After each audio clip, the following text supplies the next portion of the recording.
જ્યાં મહિલાઓ અને યુવાનોએ આત્મનિર્ભર બનાવવાની તાલીમ અપાતી હતી એ વડોદરાના માંજલપુરનું એક કેન્દ્ર ખંડેર બન્યું છે, જે સંકુલમાંથી હજારો લોકોને રોજગારી મળી તે સંકુલ આજે ધૂળ ખાઈ રહ્યું છે। ત્યારે કોના પાપે આ સંકુલની આવી હાલત થઈ રહી છે, આવું જોઈએ, જાણીએ, સમજીએ।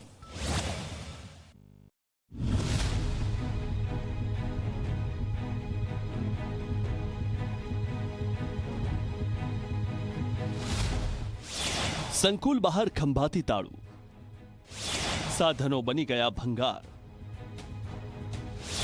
ખંડેર બની ગયું તાલીમ કેન્દ્ર। આ દ્રશ્યો છે વડોદરાના માંજલપુરમાં આવેલા રોજગાર તાલીમ કેન્દ્રના। વર્ષ 1998માં બનેલા તાલીમ કેન્દ્રમાં અત્યાર સુધીમાં હજારો મહિલાઓ અને યુવાઓએ સીવણ, ઇલેક્ટ્રિક કામ, બ્યુટી પાર્લર અને મિસ્ત્રી કામ સહિતની તાલીમ મેળવીને રોજગારી મેળવી। પરંતુ વર્ષ 2015માં સરકારની યોજના બંધ થઈ જતા તંત્ર દ્વારા તાલીમ કેન્દ્ર પર તાળા મારી દીધા। તંત્રની બેદરકારી તો જુઓ, અંદર સીવણ મશીન સહિતના સાધનો હોવા છતાં તાલીમ કેન્દ્રને તાળા મારી દેતા તંત્રના પાપે આ બધા જ સાધનો ભંગાર થઈ ગયા છે। ફરીથી શરૂ થાય એવું અમારી તો માંગ છે જ, કારણ કે જ્યારે શરૂઆત થઈ હતી ત્યારે ઘણી મહિલાઓ, ઘણી મા દીકરીઓ, યુવાનો જે બેરોજગાર હતા તે લોકો અહીંયા આગળ તાલીમ લઈ અને પગભર થયા છે। કેટલી બહેનો પોતાનો પ્રાઇવેટ સીવણ ક્લાસ છે, બ્યુટી પાર્લર જે ક્લાસ ચાલતા હતા એ બધા જ ક્લાસમાં જોઈન થઈ, શીખી અને પગભર થઈ અને પોતાનો ધંધો અત્યારે શરૂ કરે છે। આ તો ત્યારે સારો ફાયદો હતો અને બધા શીખતા હતા અને બધા રોટી બધાને મળી ગઈ, બધા કામે લાગી ગયા। પણ હવે પછી ચાલુ કરો એવું, હવે પછી ચાલુ કરો, પાર્લર છે, સીવણ ક્લાસ છે, એ ચાલુ કરો।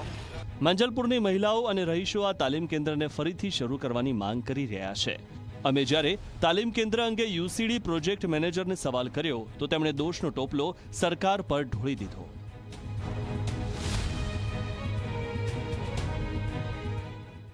આ જે કેન્દ્ર છે એનો ઉપયોગ હાલ એટલા માટે નથી કરવાનું કારણ કે કેન્દ્ર સરકારશ્રીની એવી કોઈક અત્યારે યોજના ચાલુ નથી। જ્યારે અમને વિભાગને રાજ્ય સરકાર તથા કેન્દ્ર સરકાર તરફથી ગ્રાન્ટના નાણાં આપવામાં આવશે અને કોઈક નવીન યોજના કે જેનો કમ્યુનિટીના ડેવલપમેન્ટ માટે ઉપયોગ કરવામાં આવે એવી કોઈક યોજના જ્યારે સૂચના મળી હતી સદર જગ્યાએ શરૂ કરવામાં આવે।